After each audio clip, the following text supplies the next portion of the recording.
Hello guys, welcome back to my channel. Sainik school Kodagu ಜಿಲ್ಲೆಯಲ್ಲಿ ಹುದ್ದೆಗಳು ಖಾಲಿ ಇದ್ದಾವೆ. ಎಷ್ಟು ಹುದ್ದೆಗಳು ಖಾಲಿ ಇದ್ದಾವೆ, ಪ್ರಾರಂಭದ ದಿನಾಂಕ ಏನು, ಕೊನೆಯ ದಿನಾಂಕ ಏನು, ಕ್ವಾಲಿಫಿಕೇಷನ್ ಏನಾಗಿರಬೇಕು, ಏಜ್ ಎಷ್ಟು ಇರಬೇಕು, ಫುಲ್ ಡೀಟೇಲ್ ಆಗಿ ಈ ಒಂದು ವಿಡಿಯೋದಲ್ಲಿ ನೋಡ್ತಾ ಹೋಗೋಣ. ಎಲ್ಲೂ ಕೂಡ ವಿಡಿಯೋವನ್ನು ಸ್ಕಿಪ್ ಮಾಡಬೇಡಿ, ಕಂಪ್ಲೀಟಾಗಿ ನೋಡಿ. ಇನ್ನೂ ಕೂಡ ಯಾರೆಲ್ಲ ನನ್ನ ಚಾನಲನ್ನು ಸಬ್ಸ್ಕ್ರೈಬ್ ಆಗದೆ ವಿಡಿಯೋ ನೋಡ್ತಾ ಇದ್ದರೆ ಪ್ಲೀಸ್ ಸಬ್ಸ್ಕ್ರೈಬ್ ಆಗಿ. ನಾನು ಹಾಕುವಂತಹ ಎಲ್ಲ ವಿಡಿಯೋಗಳು ನಿಮಗೆ ಬಂದು ತಲುಪುತ್ತವೆ. ಈ ಒಂದು ವಿಡಿಯೋಗೆ ನಾನು 50 ಲೈಕ್ಸನ್ನು ಎಕ್ಸ್ಪೆಕ್ಟ್ ಮಾಡ್ತಾ ಇದ್ದೀನಿ ಗಾಯ್ಸ್. ಪ್ಲೀಸ್ ಲೈಕ್ ಮಾಡಿ ಗುರು. ಲೈಕ್ ಮಾಡಿದ್ರೆ ಬನ್ನಿ ಇವಾಗ ಒಂದೊಂದಾಗಿ ನೋಡ್ತಾ ಹೋಗೋಣ. ಈ ಸೈನಿಕ ಶಾಲೆಯಲ್ಲಿ ಹುದ್ದೆಗಳು ಖಾಲಿ ಇದ್ದಾವೆ. ಈ ಸೈನಿಕ ಶಾಲೆ ಎಲ್ಲಿದೆಯಪ್ಪ ಅಂತಂದರೆ ಕೊಡಗು ಜಿಲ್ಲೆಯಲ್ಲಿ ಈಗ ಹುದ್ದೆಗಳಿಗೆ ಅರ್ಜಿಯನ್ನು ಕರೆದಿದ್ದಾರೆ. ಇಲ್ಲಿ ನೋಡ್ತಾ ಇರ್ಬೋದು, ಹುದ್ದೆ ಹೆಸರು ಬಂದು ವಾರ್ಡ್ ಬಾಯ್ ಅಂತಂದೇಳಿ. ಇದೊಂದು ಹುದ್ದೆಯನ್ನು ಕಾಂಟ್ರಾಕ್ಟ್ ಮುಖಾಂತರ ನಿಮಗೆ ನೇಮಕಾತಿಯನ್ನು ಮಾಡಿಕೊಳ್ತಾರೆ. ಅಂತಂದರೆ ಒಂದಷ್ಟು ವರ್ಷಗಳವರೆಗೆ ನಿಮ್ಮ ಹತ್ರ ಕಾಂಟ್ರಾಕ್ಟನ್ನು ಮಾಡಿಕೊಂಡು ಅವರು ನಿಮ್ಮ ಹತ್ರ ಕೆಲಸವನ್ನು ಮಾಡಿಸ್ಕೊಳ್ತಾರೆ. ಈ ಒಂದು ಹುದ್ದೆಗಳು ಪರ್ಮನೆಂಟ್ ಹುದ್ದೆಗಳಲ್ಲ. ಈ ಒಂದು ಹುದ್ದೆಗಳಿಗೆ ನೀವು ಆಫ್ಲೈನ್ ಮುಖಾಂತರ ನೀವು ಅಪ್ಲಿಕೇಶನನ್ನು ಸಬ್ಮಿಟ್ ಮಾಡಬೇಕಾಗಿರುತ್ತೆ. ಆನ್ಲೈನ್ ಮುಖಾಂತರ ನೀವು ಸಬ್ಮಿಟ್ ಮಾಡೋಕ್ಕೆ ಯಾವುದೇ ರೀತಿಯಾದಂತಹ ಅವಕಾಶವನ್ನು ಕಲ್ಪಿಸಿರುವುದಿಲ್ಲ. ಆದ್ದರಿಂದ ನೀವು ಆಫ್ಲೈನ್ ಮುಖಾಂತರ ನೀವು ಅಪ್ಲಿಕೇಶನನ್ನು ಸಬ್ಮಿಟ್ ಮಾಡಬೇಕಾಗಿರುತ್ತೆ. ಹುದ್ದೆ ಹೆಸರು ಬಂದು ವಾರ್ಡ್ ಬಾಯ್ ಅಂತಂದೇಳಿ. ಒಟ್ಟು 2 ಹುದ್ದೆಗಳು ಖಾಲಿದ್ದಾವೆ. ಒಂದು ಹುದ್ದೆ ಜನರಲ್ ಅಭ್ಯರ್ಥಿಗಳಿಗೆ ಒಂದು ಹುದ್ದೆ ಖಾಲಿದೆ, ST ಅಭ್ಯರ್ಥಿಗೆ ಒಂದು ಹುದ್ದೆ ಖಾಲಿದೆ. ಒಟ್ಟು ಟೋಟಲ್ ಆಗಿ 2 ಹುದ್ದೆಗಳಿಗೆ ಈಗ ಅರ್ಜಿಯನ್ನು ಕರೆದಿದ್ದಾರೆ. ಈ ಒಂದು ಹುದ್ದೆಗಳಿಗೆ ಕ್ವಾಲಿಫಿಕೇಷನ್ ಏನಾಗಿರ್ಬೇಕಪ್ಪ ಅಂತಂದರೆ, ಯಾವುದಾದ್ರೂ ಒಂದು SSLCಯನ್ನು ಕಂಪ್ಲೀಟ್ ಮಾಡಿರ್ಬೇಕು ನೀವು, ಅಥವಾ ತತ್ಸಮಾನ ವಿದ್ಯಾರ್ಹತೆಯನ್ನು ನೀವು ಹೊಂದಿರಬೇಕಾಗುತ್ತೆ.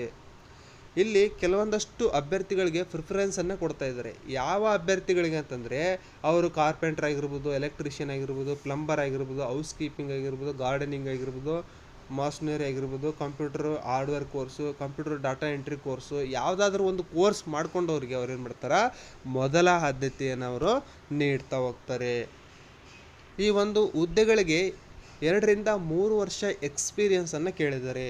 2 ರಿಂದ 3 ವರ್ಷ ಸೇವಾ ಅನುಭವವನ್ನು ಹೊಂದಿರುವಂತಹ ಎಲ್ಲ ಅಭ್ಯರ್ಥಿಗಳು ಕೂಡ ಈ ಒಂದು ಹುದ್ದೆಗಳಿಗೆ ಅಪ್ಲಿಕೇಶನನ್ನು ಸಬ್ಮಿಟ್ ಮಾಡಬಹುದು. ಈ ವಾರ್ಡ್ ಬಾಯ್ ಹುದ್ದೆಗೆ ಸ್ಯಾಲ್ರಿ ಎಷ್ಟಿದೆಪ್ಪ ಅಂತಂದರೆ 22,000 ರೂಪಾಯಿ ಇವರಿಗೆ ಪ್ರತಿ ತಿಂಗಳು ಸ್ಯಾಲ್ರಿ ಸಿಗ್ತಾ ಹೋಗುತ್ತೆ. ಈ ಒಂದು ಹುದ್ದೆಗೆ ಯಾವ ರೀತಿಯಾಗಿ ಅಪ್ಲಿಕೇಶನ್ ಹಾಕಬೇಕು ಅನ್ನೋದವರು ಕೂಡ ಕೊಟ್ಟಿದ್ದಾರೆ. ನೀವು ಇದೇ ಪ್ರಕಾರ ಕೂಡ ಅಪ್ಲಿಕೇಶನನ್ನು ಸಬ್ಮಿಟ್ ಮಾಡಬಹುದು. ಆನ್ಲೈನಲ್ಲಿ ನೀವು ಹೋಗಿ ಅಪ್ಲಿಕೇಶನ್ ಫಾರ್ಮೆಟನ್ನು ಕೂಡ ಡೌನ್ಲೋಡ್ ಮಾಡಿಕೊಂಡು ಅದನ್ನು ನೀಟಾಗಿ ಫಿಲಪ್ ಮಾಡಿ, ಅದರ ಜೊತೆಗೆ ಡಾಕ್ಯುಮೆಂಟ್ಸ್ಗಳನ್ನು ಅಟ್ಯಾಚ್ ಮಾಡಿ ನೀವು ಸ್ಪೀಡ್ ಪೋಸ್ಟ್ ಅಥವಾ ರಿಜಿಸ್ಟರ್ ಪೋಸ್ಟನ್ನು ನೀವು ಮಾಡಬೇಕಾಗಿರುತ್ತೆ. ಆನ್ಲೈನ್ ವಿಳಾಸ ಬಂದು www.sainikskoolkodagu.education.in ಹೋಗಿ ನೀವು ಆನ್ಲೈನ್ ಮುಖಾಂತರ ನೀವು ಅಪ್ಲಿಕೇಶನನ್ನು ಡೌನ್ಲೋಡ್ ಮಾಡ್ಕೊಳ್ಳಿ. ನಿಮಗೆ ಡೌನ್ಲೋಡ್ ಮಾಡ್ಕೊಳ್ಳೋಕೆ ಗೊತ್ತಾಗಿಲ್ಲಪ್ಪ ಅಂತಂದರೆ, ಈ ನನ್ನ ವಿಡಿಯೋ ಡಿಸ್ಕ್ರಿಪ್ಷನ್ ಬಾಕ್ಸ್ನಲ್ಲಿ ನನ್ನ ಟೆಲಿಗ್ರಾಮ್ ಚಾನಲ್ ಲಿಂಕ್ ಕೊಟ್ಟಿರ್ತೀನಿ. ಅದನ್ನು ನೀವು ಜಸ್ಟ್ ಕ್ಲಿಕ್ ಮಾಡಿ ನನ್ನ ಟೆಲಿಗ್ರಾಮ್ ಚಾನಲನ್ನು ಜಾಯ್ನ್ ಆಗಿ ಈ ಒಂದು PDF ಅನ್ನು ನೀವು ಡೌನ್ಲೋಡ್ ಮಾಡಿಕೊಂಡು ಅದರ ಕೆಳಗಡೆ ಲಾಸ್ಟಲ್ಲಿ ಅಪ್ಲಿಕೇಶನ್ ಫಾರ್ಮೇಟ್ ಇದೆ, ಅದನ್ನು ನೀಟಾಗಿ ಫಿಲಪ್ ಮಾಡಿ ನೀವು ಅಪ್ಲಿಕೇಶನನ್ನು ಸಬ್ಮಿಟ್ ಮಾಡಬಹುದು. ಈ ಒಂದು ಹುದ್ದೆಗಳಿಗೆ ನೀವು ಎಲ್ಲ ಡಾಕ್ಯುಮೆಂಟ್ಸ್ಗಳನ್ನು ಸೆಲ್ಫ್ ಅಟೆಸ್ಟ್ ಮಾಡಿ ನೀವು ಕಳಿಸ್ಬೇಕಾಗುತ್ತೆ. ಅಂದರೆ ಎಲ್ಲ ಡಾಕ್ಯುಮೆಂಟ್ಸ್ಗಳು SSLC, ಈಗ PUC ಅಂಕಪಟ್ಟಿಗಳಾಗಿರ್ಬೋದು, ಆಮೇಲೆ ಇತರೆ ಸರ್ಟಿಫಿಕೇಟ್ ಇರ್ಬೋದು, ಎಲ್ಲದಕ್ಕೂ ನೀವೇನು ಮಾಡಬೇಕು, ನಿಮ್ಮ ಸಿಗ್ನೇಚರನ್ನು ಹಾಕಿ ಮೇಲೆ ಸೆಲ್ಫ್ ಅಟೆಸ್ಟೆಡ್ ಅಂತಂದೇಳಿ ಬರೆದು ಕಳಿಸಿ ನೀವೇನು ಮಾಡಬೇಕು, ಎಲ್ಲ ಡಾಕ್ಯುಮೆಂಟ್ಗಳನ್ನು ಅಟ್ಯಾಚ್ ಮಾಡಿ ನೀವು ಸ್ಪೀಡ್ ಪೋಸ್ಟನ್ನು ನೀವು ಅಥವಾ ರಿಜಿಸ್ಟರ್ಡ್ ಪೋಸ್ಟನ್ನು ನೀವು ಮಾಡಬೇಕಾಗಿರುತ್ತೆ. ಇಲ್ಲಿ ಎನ್ವಲಪ್ ಕವರ್ ಮೇಲೆ ನೀವು ಸ್ಟ್ಯಾಂಪ್ ಎಷ್ಟು ರೂಪಾಯಿದು ಹಚ್ಬೇಕು ಅಂತಂದೇಳಿ ನಿಮಗೆ ಡೌಟ್ ಇರುತ್ತೆ. 26 ರೂಪಾಯಿದು ನೀವೇನು ಮಾಡಬೇಕು, ಸ್ಟ್ಯಾಂಪನ್ನು ಅಂಟಿಸಿ ನೀವು ಸ್ಪೀಡ್ ಪೋಸ್ಟ್ ಅಥವಾ ರಿಜಿಸ್ಟರ್ ಪೋಸ್ಟನ್ನು ನೀವು ಕಳಿಸ್ಬೇಕಾಗಿರುತ್ತೆ. ಈ ಒಂದು ಹುದ್ದೆಗೆ DD ಎಷ್ಟು ಕಟ್ಟಬೇಕಪ್ಪ ಅಂತಂದರೆ 500 ರೂಪಾಯಿ ಜನರಲ್ ಕೆಟಗರಿ ಇದೆ, ಮತ್ತು ಜನರಲ್ ಕೆಟಗರಿ ಅಥವಾ OBC ಅಭ್ಯರ್ಥಿಗಳಿಗೆ 500 ರೂಪಾಯಿ ಅಪ್ಲಿಕೇಶನ್ ಫೀಸ್ ಇದೆ. ಅದೇ ರೀತಿಯಾಗಿ 350 ಫಾರ್ SC ಆ್ಯಂಡ್ ST ಅಭ್ಯರ್ಥಿಗಳಿಗೆ 350 ರೂಪೀಸು ಇದೆ. ಇದನ್ನು DD ಕಟ್ಬಿಟ್ಟು ಇದನ್ನು ಕೂಡ ಆ ಒಂದು ಪೋಸ್ಟಲ್ಲಿ ಅಟ್ಯಾಚ್ ಮಾಡಿ ಅದನ್ನು ನೀವೇನು ಮಾಡಬೇಕು, ರಿಜಿಸ್ಟರ್ಡ್ ಪೋಸ್ಟ್ ಅಥವಾ ಸ್ಪೀಡ್ ಪೋಸ್ಟನ್ನು ನೀವು ಮಾಡಬೇಕಾಗುತ್ತೆ. ಈ ಒಂದು ಪೋಸ್ಟು ಯಾವ ಅಡ್ರೆಸ್ಸಿಗೆ ಮಾಡ್ಬೇಕಂತಂದೇಳಿ ನಿಮಗೆ ಡೌಟ್ ಇರುತ್ತೆ, ಅದನ್ನು ನಾನು ಹೇಳ್ತಾ ಇದ್ದೀನಿ ಈಗ. The principal Sainik school Kodagu, Kushalnagar ಅಥವಾ ಕುಡಿಗೆ ಬ್ರಾಂಚ್, ಕರ್ನಾಟಕ ಸ್ಟೇಟ್ ಅಂತಂದೇಳಿ ನೀವು ಅದರ ಮೇಲೆ ಬರೆದು ಪೋಸ್ಟ್ ಮಾಡಬೇಕಾಗುತ್ತೆ. ಅಲ್ಲಿ ನೀವು ಯಾವ ಹುದ್ದೆಗೆ ಅಪ್ಲಿಕೇಶನ್ ಹಾಕ್ತಾಯಿದ್ರೆ ಅದನ್ನು ಕೂಡ ವಾರ್ಡ್ ಬಾಯ್ ಅಂತಂದೇಳಿ ಮೆನ್ಷನ್ ಮಾಡಿ ನೀವು ಕಳಿಸ್ಬೇಕಾಗುತ್ತೆ.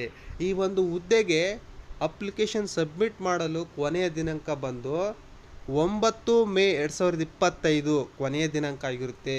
ಅಂದರೆ ಮುಂದಿನ ತಿಂಗಳ 9ನೇ ತಾರೀಕು ಕೊನೆಯ ದಿನಾಂಕ ಆಗಿರುತ್ತೆ. ಆದ್ದರಿಂದ ಎಲ್ಲರೂ ಕೂಡ ಆದಷ್ಟು ಬೇಗ ಅಪ್ಲಿಕೇಶನ್ ಹಾಕೋದಕ್ಕೆ ಶುರು ಮಾಡಿ. ಈ ಒಂದು ಹುದ್ದೆಗೆ ರಿಜಿಸ್ಟರ್ಡ್ ಪೋಸ್ಟ್ ಅಥವಾ ಸ್ಪೀಡ್ ಪೋಸ್ಟಲ್ಲಿ ಮಾತ್ರ ನೀವು ಅಪ್ಲಿಕೇಶನನ್ನು ಸಬ್ಮಿಟ್ ಮಾಡಬೇಕಾಗಿರುತ್ತೆ. ಇದು ಆಫ್ಲೈನ್ ಮುಖಾಂತರ ನೀವು ಅಪ್ಲಿಕೇಶನನ್ನು ಸಬ್ಮಿಟ್ ಮಾಡಬೇಕಾಗಿರುತ್ತೆ. ಇಲ್ಲಿ ಯಾವುದೇ ರೀತಿಯಾದಂತಹ ಆನ್ಲೈನ್ ಮುಖಾಂತರ ನೀವು ಅಪ್ಲಿಕೇಶನ್ ಸಬ್ಮಿಟ್ ಮಾಡಲು ಅವಕಾಶವನ್ನು ಕಲ್ಪಿಸಿರುವುದಿಲ್ಲ. ಇಲ್ಲಿ school will not be responsible for any postal delays ಅಂತಂದೇಳಿ ಅವರು ಹೇಳಿದ್ದಾರೆ. ಏನಾದರೆ ಪೋಸ್ಟಲ್ ಡಿಲೇ ಆಯ್ತಂದರೆ ನಾವು ರೆಸ್ಪಾನ್ಸಿಬಲ್ ಇಲ್ಲ ಅಂತಂದೇಳಿ ಅವರು ಹೇಳಿದ್ದಾರೆ. By hand application will not be accepted ಅಂತಂದೇಳಿ ಅವರು ಹೇಳಿದ್ದಾರೆ. ಅಂದರೆ ನೀವು ಬೈ ಹ್ಯಾಂಡಾಗಿ ನಾವೇ ತೆಗೆದುಕೊಂಡು ಹೋಗಿ ಅವರಿಗೆ ಕೊಡ್ತೀನಿ ಅಂದರೆ ಅವರು ತೆಗೆದುಕೊಳ್ಳಲ್ಲ ಅಂತಂದೇಳಿ ಅವರು ಹೇಳ್ತಾ ಇದ್ದಾರೆ. ಬೈ ಹ್ಯಾಂಡಾಗಿ ನೀವು ತರೋಂಗಿಲ್ಲ, ನೀವು ಪೋಸ್ಟ್ ಮುಖಾಂತರನೇ ಕಳಿಸ್ಬೇಕಂತಂದೇಳಿ ಅವರು ಹೇಳಿದ್ದಾರೆ. Application for the post of ward boy ಅಂತಂದೇಳಿ ಮೆನ್ಷನ್ ಮಾಡಿ ನೀವು ಕಳಿಸ್ಬೇಕಾಗುತ್ತೆ. ಕ್ಯಾಪಿಟಲ್ ಲೆಟರಲ್ಲಿ ವಾರ್ಡ್ ಬಾಯ್ ಅಂತಂದೇಳಿ ನೀವು ಮೆನ್ಷನ್ ಮಾಡಿ ಕಳಿಸ್ಬೇಕಾಗುತ್ತೆ. ಈಗ ಮೋಡ್ ಆಫ್ ಕಾಲ್ ಲೆಟರ್ಸ್, ಈಗ ಒಂದು ವೆಬ್ಸೈಟಲ್ಲಿ ಅವ್ರು ಏನು ಮಾಡ್ತಾರೆ, ಅನೌನ್ಸ್ ಮಾಡ್ತಾರೆ. ಡೇಟು, ಟೈಮು, ಎಕ್ಸಾಮು ಎಲ್ಲವನ್ನು ಕೂಡ ಅವ್ರು ಏನು ಮಾಡ್ತಾರೆ, ವೆಬ್ಸೈಟ್ ಅಡ್ರೆಸ್ಸಲ್ಲಿ ಅವರು ಮೆನ್ಷನ್ ಮಾಡ್ತಾ ಹೋಗ್ತಾರೆ.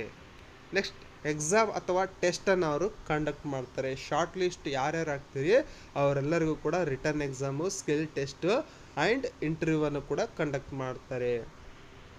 ಆ ಟೈಮಲ್ಲಿ ಯಾವುದೇ ರೀತಿಯಾದಂತಹ TADA ಅನ್ನು ಅವರು ಕೊಡೋದಿಲ್ಲ. ನಿಮಗೆ ಟ್ರಾವೆಲ್ ಅಲವೆನ್ಸಸ್ಸು, ಊಟಕ್ಕೆ ಅದಕ್ಕೆಲ್ಲ ಯಾವುದೇ ರೀತಿಯಾದಂಥ ಅವರು ದುಡ್ಡನ್ನು ಕೊಡೋದಿಲ್ಲ. ಈ ಒಂದು ಎಲ್ಲ ಎಕ್ಸಾಮಲ್ಲಿ ಚೆನ್ನಾಗಿ ಸ್ಕೋರ್ ಮಾಡಿದ್ರೆ ಅವ್ರು ಏನು ಮಾಡ್ತಾರೆ, ಸೆಲೆಕ್ಷನ್ ಲಿಸ್ಟನ್ನು ಬಿಡ್ತಾ ಹೋಗ್ತಾರೆ. ಈ ಒಂದು ಅಪ್ಲಿಕೇಶನಲ್ಲಿ ಲಾಸ್ಟಲ್ಲಿ, ಈ ಒಂದು ವಿಡಿಯೋ ಲಾಸ್ಟಲ್ಲಿ ಅಪ್ಲಿಕೇಶನ್ ಫಾರ್ಮೇಟ್ ಇದೆ ನೋಡಿರಿ. ಈ ಒಂದು ಫಾರ್ಮೇಟನ್ನು ನೀವು ಡೌನ್ಲೋಡ್ ಮಾಡಿಕೊಂಡು post applied for ward boy ಅಂತಂದೇಳಿ ಮೆನ್ಷನ್ ಮಾಡಿ, ನಿಮ್ಮ ಹೆಸರು, ಆಮೇಲೆ ಡೇಟ್ ಆಫ್ ಬರ್ತ್ ಆ್ಯಂಡ್ ಏಜನ್ನು ಮೆನ್ಷನ್ ಮಾಡಿ, ಜೆಂಡರನ್ನು ಮೆನ್ಷನ್ ಮಾಡಿ, ಆಮೇಲೆ ನಿಮ್ಮ ಫಾದರ್ ನೇಮನ್ನು ಮೆನ್ಷನ್ ಮಾಡಬೇಕು. ಅದಾದ ನಂತರ ನಿಮಗೆ ಮದುವೆ ಆಗಿದೆಯೇ ಇಲ್ವಾ ಅನ್ನೋಂತಂದೇಳಿ ಮೆನ್ಷನ್ ಮಾಡಬೇಕು. ಅದಾದ ನಂತರ ನ್ಯಾಷನಾಲಿಟಿಯನ್ನು ಮೆನ್ಷನ್ ಮಾಡಿ, ಕ್ಯಾಸ್ಟ್ ಯಾವ ಕ್ಯಾಸ್ಟಿಗೆ ಬರ್ತೀರಿ ನೀವು ಅದನ್ನು ಕೂಡ ಮೆನ್ಷನ್ ಮಾಡಿ, ನಿಮ್ಮ SSLCಯಲ್ಲಿ ಯಾವ ಸಬ್ಜೆಕ್ಟ್ಸ್ಗಳು ಇದ್ದವು, ಮತ್ತು ಯಾವ ಬೋರ್ಡಲ್ಲಿ ಬರೆದಿದ್ರಿ, ಯಾವ ಇಯರಲ್ಲಿ ಪಾಸಾಗಿದ್ರಿ, ಮತ್ತು ಪರ್ಸಂಟೇಜ್ ಎಷ್ಟು ಬಂದಿದೆ ಎಲ್ಲವನ್ನು ಕೂಡ ನೀವು ನೀಟಾಗಿ ಫಿಲಪ್ ಮಾಡಿ ಸೆಲ್ಫ್ ಅಟೆಸ್ಟೆಡ್ ಡಾಕ್ಯುಮೆಂಟ್ಸ್ಗಳ ಜೊತೆಗೆ ನೀವೇನು ಮಾಡಬೇಕಾಗುತ್ತೆ, ಕಳಿಸ್ಬೇಕಾಗುತ್ತೆ. ಇಲ್ಲಿ ಎಕ್ಸ್ಪೀರಿಯನ್ಸನ್ನು ಕೇಳಿದರೆ 2 ರಿಂದ 3 ವರ್ಷ ಎಕ್ಸ್ಪೀರಿಯನ್ಸ್ ಆಗಿರುತ್ತಲ್ವ, ಅದನ್ನು ಕೂಡ ಮೆನ್ಷನ್ ಮಾಡಿ ನೀವು ಕಳಿಸ್ಬೇಕಾಗುತ್ತೆ. ಎಲ್ಲರಿಗೂ ಕೂಡ ಈ ಒಂದು ವಿಡಿಯೋ ಉಪಯುಕ್ತವಾಗಿದೆ. ಆದ್ದರಿಂದ ಎಲ್ಲರೂ ಕೂಡ ಈ ಒಂದು ವಿಡಿಯೋವನ್ನು ನಿಮ್ಮ ಸ್ನೇಹಿತರಿಗೆ, ನಿಮ್ಮ ಫ್ಯಾಮ್ಲಿಯವರಿಗೆ ಶೇರ್ ಮಾಡಿ, ಲೈಕ್ ಮಾಡಿ, ಹಾಗೆ ಸಬ್ಸ್ಕ್ರೈಬ್ ಆಗೋದನ್ನು ಮಾತ್ರ ಮರಿಬೇಡಿ. ಎಲ್ಲರಿಗೂ ಗುಡ್ ಲಕ್.